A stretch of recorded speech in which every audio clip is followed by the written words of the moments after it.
Dear student, आज जिस topic पे आप बात करेंगे वो है थर्मोडायनामिक्स। आपको पता है कि थर्म का मतलब है हरारत, हीट, और डायनामिक मतलब चलती हुई।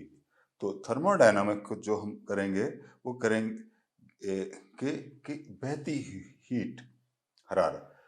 जो कंटेंट हम इसमें आज की प्रेजेंटेशन में हमने करना है वो है, हम इसका इंट्रोडक्शन करेंगे, उसके बाद डिफाइन किया जाएगा, और कौन सी अहम टर्मिनोलॉजी जो यूज़ होती है थर्मोडायनामिक्स में उसकी हम बात करेंगे, और इसके साथ साथ इंटरनल एनर्जी का हम सिर्फ बताएंगे, law of thermodynamics,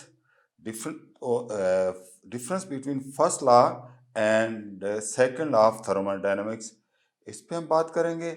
energy in crisis and nature and conclusion, ये वो बातें होंगी जिस पे हम आज जो है वो इस पूरे टॉपिक। तो जैसा कि मैंने कहा इंट्रोडक्शन में, आपने अपनी डेली लाइफ में ये मुशाहिदा किया हुआ, why do you feel warmer why do you feel warmer when you rub your palm together? जब आप अपने palms को रब करते हैं तो आप वार्म क्यों फील करते हैं? सोचिए, क्या क्यों ये गर्म हो जाती हैं? आप सोचिए। जी हाँ, क्या होता है कि एक्चुअली रब करने से हमारे इन पाम से हीट जो है ये हीट अप हो जाती हैं। क्यों हीट अप हो जाती हैं, इस फोनामिनो को हम ट्राई करें अंडरस्टैंड करेंगे इस चैप्टर में। तो the word thermodynamic mean study study of flow of heat। तो जैसा कि मैंने आपको पहले जिक्र किया कि एक्चुअली थर्मोडायनामिक्स जब हम करें तो थर्म का मतलब हम लेंगे क्या है, हीट, और डायनामिक मीन फ्लो। तो सिंपल सी जब हम डेफिनेशन करेंगे तो इसका मतलब होगा फ्लो ऑफ हीट। क्या मतलब होगा? Flow of heat. अब थोड़ा सा हम इसको डिटेल से देखते हैं। तो जनाब, पहले ब्रांच ऑफ फिजिक्स, ये एक फिजिक्स की ब्रांच है that deal with relation between heat and other form of energy. ये किस चीज का के दरमियान? Heat and other form of energy. तो किस में? एक्चुअली ये फिजिक्स की वो ब्रांच है जिसमें हम रिलेशन फाइंड करते हैं हीट और दूसरी एनर्जी की form. In particular, it describes how thermal energy is converted to and fro from other form of energy and how it affect matters।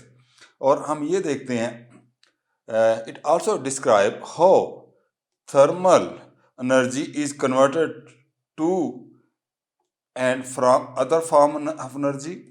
Words to and from बहुत अहम है। To का मतलब कन्वर्टेड टू, कि आप heat को दूसरी form में बदलें, और उसके बाद जो है इस हीट को दूसरी फॉर्म में बदलें, और दूसरी फॉर्म को जो है ना हीट की, उसको आप इसमें तब्दील हो। तो मैंने यहाँ द ब्रांच ऑफ, तो हमने कहा कि ये ऐसी ब्रांच थी, the branch that deal with relation between heat and other form of energy। In particular, it describe how thermal energy is converted to and from other form of the energy। तो यहाँ पे देखें, हम क्या करते हैं कि हीट को हम एक दूसरी फॉर्म में हम बदल देते हैं। जैसे कि हमारे पास यहाँ पे मुख्तलिफ सिस्टम दिया गया है। मैं आपको एक सिस्टम को रन करके आपको दिखा रहा हूँ। इस स्लाइड को आपने पहले भी देखा, और देखने के बाद आपने देखा कि एक्चुअली होता क्या है कि जैसे ही यहाँ पे ये प्रोसेस शुरू हुआ, अब हीट प्रोड्यूस हो रही है।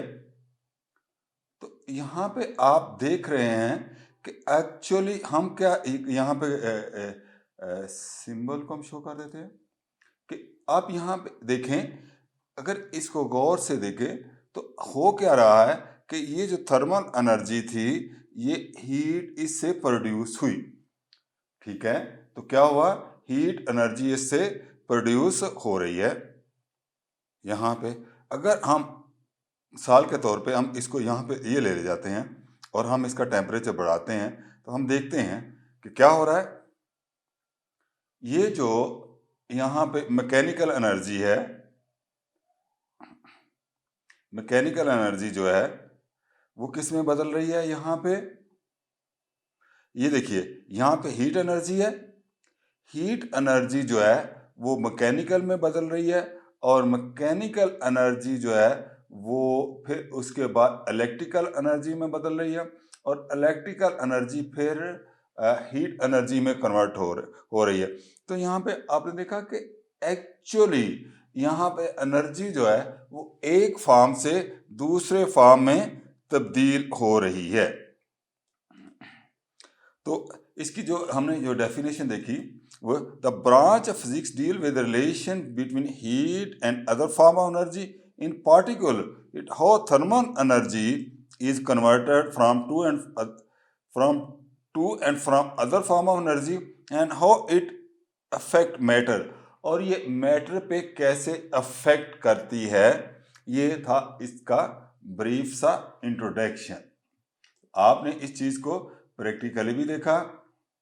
अब टर्म यूज इन थर्मोडायनामिक्स, जो हम टर्मिनोलॉजी यूज कर रहे हैं यहाँ पे वो एक सिस्टम, कोई सिस्टम है। मिसाल के तौर पे यहाँ आपको फिगर में ये एक सिस्टम जो है वो दिखाया गया है, ये एक सिस्टम है, ये सिस्टम दिखाया गया आपको। अच्छा, जो इसका बाकी हिस्सा जो है सिस्टम का, ये इसका सराउंडिंग है, ये इसका सराउंडिंग है और सिस्टम है, ये इंटरनल सिस्टम है। और एक बात देखिए, यहाँ पे हमने इस सिस्टम के इर्द गिर्द जो बाउंड्री लगा दी है इसको हम कहते हैं बाउंड्री। तो ये इंटरनल, ये एक सिस्टम था, ये हमारे पास एक सिस्टम, ये हमारे पास एक सिस्टम है ये वाला, ठीक है। उसके बाद सिस्टम है और ये क्या हमने किया है कि यहाँ पे एक इसके गिर्द बाउंड्री लगा दी है सिस्टम, और बाकी जो बाहर का हिस्सा है वो इसका ये सराउंडिंग है। आपने देखा कि ये सिस्टम है, क्या हुआ कि बाउंड्री ने सिस्टम और सराउंडिंग को सेपरेट कर दिया। अब जो सिस्टम जो है, जिस हम कहेंगे कि ये हमारे पास जो सिस्टम है इसके दो है टाइप ऑफ सिस्टम। तो ये सिस्टम को एक तो ओपन सिस्टम है, यहाँ ओपन सिस्टम, और दूसरा है हमारे पास क्लोज सिस्टम, ये वाला, और तीसरा हमारे पास क्या है कि आइसोलेटेड सिस्टम, कि सिस्टम बिल्कुल आइसोलेट रहे। आपको फिगर में हमने तीन पिक्चर दिखाई गई हैं, ये देखो, एक हमारे पास ये सिस्टम है, आप देखा है इसके अंदर एक ब्लैक टी पड़ी हुई है। एक हमारे पास ये सिस्टम है और एक हमारे पास ये सिस्टम है। इन तीनों सिस्टम को आप गौर से देखें तो इसमें बताइए ओपन सिस्टम कौन सा है, क्लोज सिस्टम कौन सा है और आइसोलेटेड सिस्टम कौन सा है। ये तीन किस्म के सिस्टम जो है इसके अंदर मौजूद हैं। फिजिकल प्रॉपर्टी ऑफ सिस्टम, कि सिस्टम की फिजिकल प्रॉपर्टी क्या है। तो जनाब जो फिजिकल प्रॉपर्टी है इसकी, वो इंटेंसिव प्रॉपर्टी जो है, एक तो है टेम्परेचर, आप समझते हैं, प्रेशर सेकंड प्रॉपर्टी, विस्कोसिटी ये इसकी फिजिकल प्रॉपर्टी है, सरफेस टेंशन फिजिकल प्रॉपर्टी है, रिफ्रैक्टिव इंडेक्स फिजिकल प्रॉपर्टी है, स्पेसिफिक हीट भी इसकी फिजिकल प्रॉपर्टी है, एंड डेंसिटी फिजिकल प्रॉपर्टी, और बहुत सी और। ये सारी जो है वो कौन सी हैं, इंटेंसिव प्रॉपर्टी हैं। कौन सी हैं इसकी, फिजिकल प्रॉपर्टी कौन सी है? इंटेंसिव प्रॉपर्टी है। अब हम देखते हैं कि एक्सटेंसिव प्रॉपर्टी जो है वो कौन कौन सी है। तो यहाँ पे देखिए, जो इसकी एक्सटेंसिव प्रॉपर्टी है वो है मास। कौन सी है इसकी इंटेंसिव प्रॉपर्टी? एक तो मास, वॉल्यूम, मास है इसका, वॉल्यूम है, एनर्जी है, हीट है, हीट कैपेसिटी है, एंट्रोपी है, एटसेट्रा और बहुत सी। तो आपने देखा कि हमने जो फिजिकल प्रॉपर्टी ऑफ सिस्टम की उसको हमने दो कैटेगरी में डिवाइड किया। एक जो इंटेंसिव प्रॉपर्टीज हैं जैसे temperature, pressure, viscosity, surface tension, refractive index, specific heat and density, and extensive property mass, volume, energy, heat capacity, entropy and etcetera. तो ये जनाब इसकी जो फिजिकल प्रॉपर्टी सिस्टम की वो दो कैटेगरी में हमने आपके बुक के मुताबिक जो है उसको एक्सप्लेन किया। अब नेक्स्ट हम देखते हैं थर्मोडायनामिक प्रोसेस क्या है। तो जनाब जो थर्मोडायनामिक प्रोसेस हैं वो हैं, एक तो आइसोथर्मल है और एक है एडियाबैटिक प्रोसेस। अच्छा, isothermal, iso mean same process पे, एडियाबैटिक में आइसोबारिक प्रोसेस है, आइसोकार्क प्रोसेस है। ये दो प्रोसेस, इसकी में रिवर्सिबल प्रोसेस है, इनरिवर्सिबल प्रोसेस है। ये जितने किस्म के जो थर्मोडायनामिक प्रोसेस है उसको हम इन डिटेल सेपरेट स्टडी करेंगे कि ये कौन कौन से प्रोसेस जो है वो मौजूद हैं। अब इंटरनल एनर्जी, तो जनाब जब हम इंटरनल एनर्जी की बात करते हैं, every substance possesses a definite amount of energy। जो भी इस जितनी भी चीजें हैं, कोई भी चीज है उसकी एक मखसूस एनर्जी है उस चीज की। एवरी सब्सटेंस, कोई भी चीज है, possesses a definite amount of energy. जैसे हमारा जो है हमारी बॉडी है उसके अंदर एनर्जी है और एक स्पेसिफिक अमाउंट एनर्जी है। इसी तरह ब्रिक्स के अंदर एनर्जी है। इस तरह जो एनिमल है उनके अंदर एक खास किस्म की जो है डेफिनेट एनर्जी है। डिपेंड अपॉन इट्स, और ये किस चीज पे डिपेंड करेगा? It depend upon chemical nature. किस चीज पे डिपेंड करेंगे? उसकी केमिकल नेचर क्या है, उसका टेम्परेचर कितना है, उसका प्रेशर कितना है, उसका वॉल्यूम कितना है। तो ये सारे के सारे, every substance possesses a definite amount of energy which depend upon its chemical nature। जो chemical nature, temperature, pressure and volume, this is called internal energy. तो ये जो इसको जो जिस किस्म की आल किस्म की एनर्जी जो है वो अगर हम शामिल करें तो यहाँ पे शामिल की जाए तो उसको हम कहते हैं, उसके अंदर जो है वो टोटल एनर्जी है। जैसे टेम्परेचर है ये, तो यहाँ पे हमने सम लें तो यहाँ पे ET है, ER सिविल एनर्जी, वॉल्यूम के हिसाब से उसकी ENE, ये सारी की सारी लें तो यहाँ पे ये सारी की सारी इंटरनल एनर्जी है। अब जो एनर्जी चेंज का सिस फार्मूला है वो हमारे पास ये है, वो क्या है? Delta E is equal to E2 minus E1। तो ये हमने देखा कि इंटरनल एनर्जी जो है वो delta E is equal to E2 minus E1 के बराबर है। इस फार्मूले को हम डिटेल से पढ़ेंगे।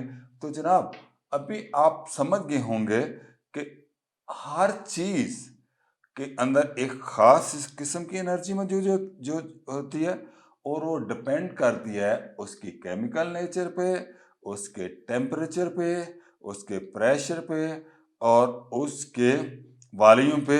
और ये जो एनर्जी होती है इसको हम कहते हैं इसकी इंटरनल एनर्जी, जो सिस्टम के अंदर मौजूद है उसको हम कहेंगे कि ये इसकी इंटरनल एनर्जी है।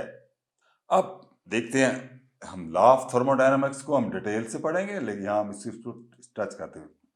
Law of thermo first law of thermodynamic और law of conservation of energy. इस लॉ के दो नाम हैं। इसको हम फर्स्ट लॉ ऑफ थर्मोडायनामिक्स भी कहते हैं, फर्स्ट लॉ ऑफ थर्मोडायनामिक्स, और दूसरा इसको कहते हैं law of conservation of energy. Law of conservation of energy क्या है कि जनाब, एनर्जी को ना तो पैदा किया जा सकता है ना तबाह किया जा सकता है, लेकिन एक शक्ल से दूसरी शक्ल के अंदर तब्दील किया जा सकता है। First stated by Mayer and Holman in 1940, energy can neither be created nor destroyed, although it can be transferred from one form to another। तो उन्होंने बड़ी एक खूबसूरत सी डेफिनेशन बना दी और ये कहा हॉलमर्स, मेयर एंड हॉलमर्स ने कि जी एनर्जी जो है ना तो वो क्रिएट की जा सकती है, पैदा की जा सकती है, ना उसको तबाह किया जा सकता है, लेकिन अगरचे एक शक्ल से दूसरी शक्ल में तब्दील कर सकते हैं। जैसे आप यहाँ पे देख रहे थे कि यहाँ पे आपने देखा था कि एनर्जी जो है वो यहाँ से एक शक्ल से दूसरी शक्ल में तब्दील तो हो रही थी। आपने यहाँ पे एनर्जी को एक शक्ल से दूसरी शक्ल में तब्दील होते तो आप यहाँ पे देख रहे हैं, लेकिन एनर्जी जो है वो तबाह नहीं हो रही।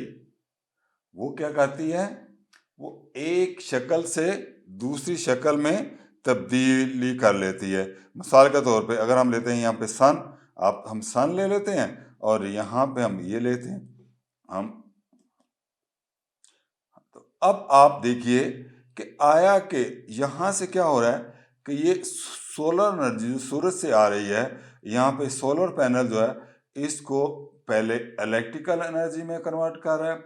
इलेक्ट्रिकल एनर्जी जो है वो उसके बाद यूँ समझ लीजिए कि ये हमारे पास जो है मैकेनिकल एनर्जी की फॉर्म में आ रही है, लाइट एनर्जी की फॉर्म में आ रही है, और लाइट एनर्जी में फिर उसके बाद क्या हो रहा है कि ये हीट एनर्जी में तब्दील हो रही है। तो यहाँ से हम ये कर सकते हैं कि एनर्जी जो है वो एक फॉर्म से, एक शक्ल से दूसरी शक्ल में तब्दील तो होती है, लेकिन तबाह नहीं हो रही। वो सिर्फ शक्लें तब्दील करती है, ना पैदा की जाती है और ना ही इसको तबाह किया जा सकता है, बल्कि शक्लें तब्दील की जा सकती हैं। तो अब हम बात कर रहे थे कि न्यूटन्स लॉ की। So energy cannot be created, energy created भी नहीं की जा सकती, डिस्ट्रॉय भी नहीं की जा सकती।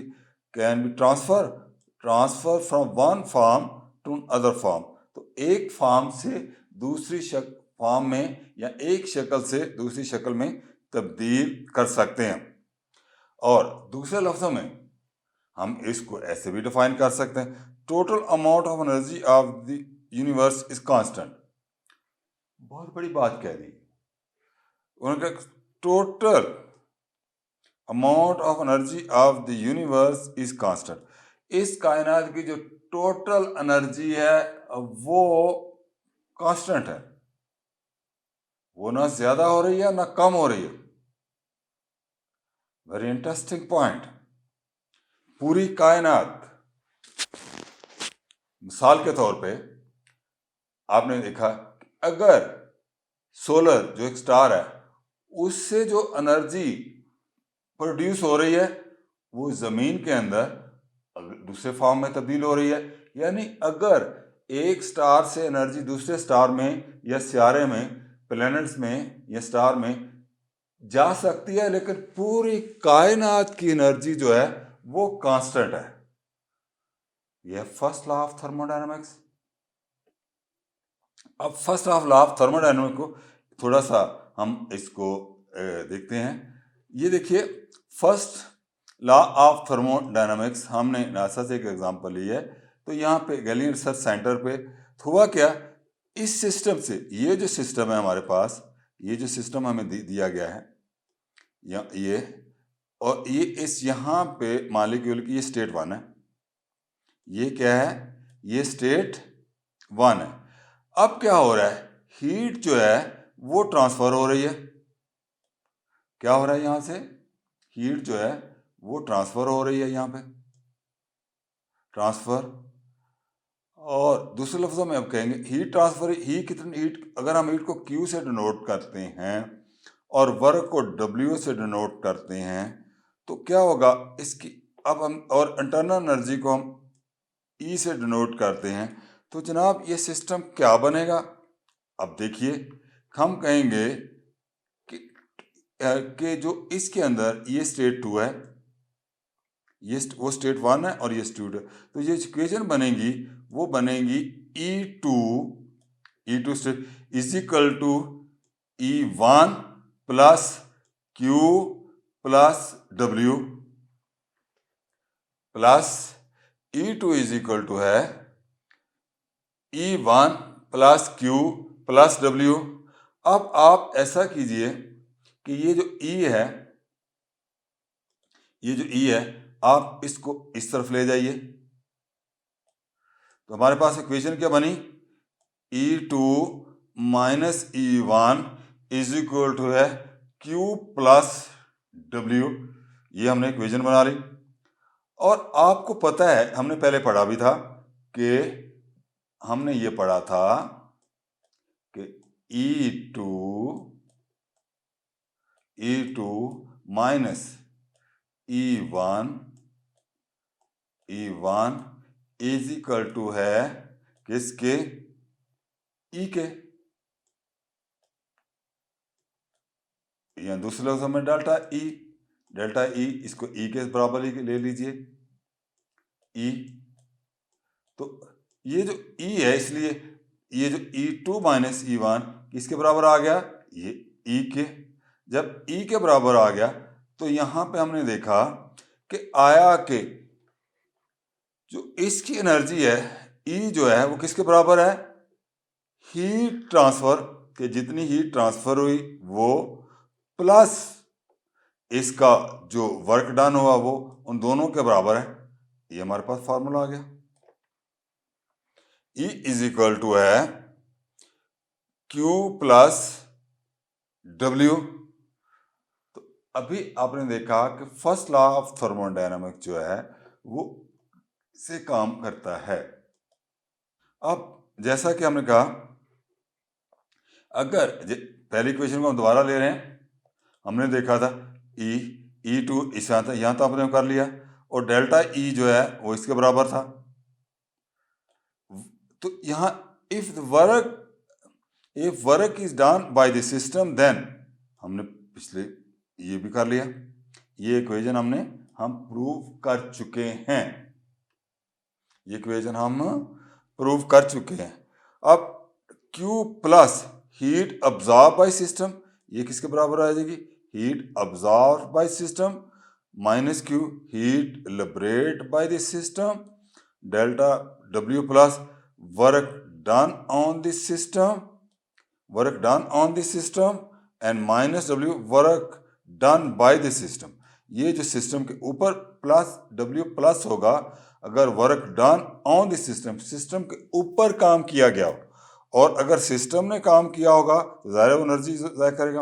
Work done by the system, जो सिस्टम के ज़रिए काम करवाया गया उसको हम माइनस W से लेते हैं, और जो system work done on the system के ऊपर काम किएगा उसको प्लस से हम लेते हैं। तो यहाँ पे आपने देखा कि ये जो दोनों है, आपने इस टर्मिनोलॉजी को देखा कि किस तरह हमने इसको वर्क एनर्जी और जो हीट है उसके दरमियान रिलेशन फाइंड किया, और ये रिलेशन कैसे काम कर रहा है। अब स्पॉन्टेनियस प्रोसेस, इस टर्म को हम लेंगे। Spontaneous process are those that can pursued without any outside intervention. ऐसा सिस्टम जिसमें कोई आउटसाइड इंटरवेंशन ना की जाए। आउटसाइड इंटरवेंशन के बाद से कोई मिसाल के तौर पे ये यहाँ पे क्या है, ये एक सिस्टम है जो इवैक्यूएटेड है यहाँ पे। सो process that are spontaneous in one direction are non-spontaneous are in the reverse direction। तो यहाँ पे आपने देखा कि एक्चुअली ये इवैक्यूएटेड है और इसमें 1 एटमॉस्फेयर प्रेशर है। तो यहाँ पे देखिए स्पॉन्टेनियसली, ये जो स्पॉन्टेनियस की एग्जांपल है, और नॉट स्पॉन्टेनियसली। तो हुआ क्या कि एक्चुअली यहाँ पे 1 एटमॉस्फेयर है। तो जब हमने इन दोनों को, इसको और इसको आपस में अटैच कर दिया यहाँ पे, और दरम्यान से वाल खोल दिया, अब देखें यहाँ पे इसके अंदर ये, इसका मतलब ये बंद है। अब हमने इसको रोटेट करके इस फॉर्म में चेंज कर दिया। तो अब क्या हुआ कि यहाँ से जो प्रेशर है वो इधर जाना शुरू हो गया, और ये कब तक जाता रहेगा, ये प्रेशर कब तक जाता रहेगा, जब तक कि दोनों का प्रेशर बराबर ना हो। यहाँ भी 0.5 एटमॉस्फेयर और यहाँ पे 0.5 एटमॉस्फेयर। तो ये दोनों जो है वो प्रोसेस हो गया। अच्छा, ये स्पॉन्टेनियसली हो रहा है और ये नॉट स्पॉन्टेनियस प्रोसेस। इसी तरह आप एक और एग्जांपल देखें, process that are spontaneous in one direction are non spontaneous in the reverse direction. तो यहाँ पे स्पॉन्टेनियस जब हमने लिया तो ये इस डायरेक्शन के यहाँ से जो हीट फ्लो कर रही है, और ये नॉन स्पॉन्टेनियस। तो आपने देखा कि स्पॉन्टेनियस प्रोसेस और नॉन स्पॉन्टेनियस प्रोसेस के अंदर फर्क क्या है, और एक्चुअली टोटल जो स्पॉन्टेनियस प्रोसेस है वो होता क्या है। तो यहाँ पे आपने देख ली है। उसके बाद हमने एनोट्रॉपी क्या है? Entropy can be thought of as a measure of randomization of system, के सिस्टम को रैंडमाइजेशन को मेजर करेंगे, और वो कहेंगे हमारे पास measure of the randomness of the system। तो gas is greater than liquid, liquid is greater than solid. तो यहाँ पे ये लिक्विड है और ये गैस फॉर्म में है, और यहाँ पे सॉलिड फॉर्म में। तो यहाँ like total energy E and enthalpy, हम इसको बाद में जिक्र करेंगे। High entropy is state function as entropy का therefore delta S is equal to final minus initial. तो यहाँ पे जो इसका फार्मूला बनेगा वो हमारे पास बनेगा इसके बराबर, कि delta is equal to S final minus S initial. तो delta S is equal to है क्यू जो रिवॉल्वेशन डिवाइडेड बाई टी। तो ये हमारे पास जो है वो एनर्जी आ गई। इसके बाद second law of thermodynamics, the entropy of the universe does not change for reversible process and increases for spontaneous process. तो सेकंड, अब यहां से आप try to understand the second law of thermodynamics, और वो क्या है? The entropy of the universe does not change for reversible process, the entropy of the universe does not change for reversible process and increase for reversible process में change नहीं होती, लेकिन increase spontaneous process में ये increase होती है। दूसरे लफ्जों में हम कहेंगे कि एंट्रोपी जो है इसकी यूनिवर्स वो किसके बराबर हो जाएगी? हमारी entropy of the system plus entropy of the system should be greater than zero. कि ये जो एंट्रोपी ऑफ द सिस्टम है ये, और एंट्रोपी ऑफ द सराउंडिंग है, ये दोनों जो है वो ग्रेटर देन जीरो होना चाहिए। Where delta S total greater than zero, irreversible, really and spontaneous. Delta S total is equal zero, equilibrium, यहाँ पे ये इक्विलिब्रियम है, reversible process. And delta S total less than zero, non spontaneous.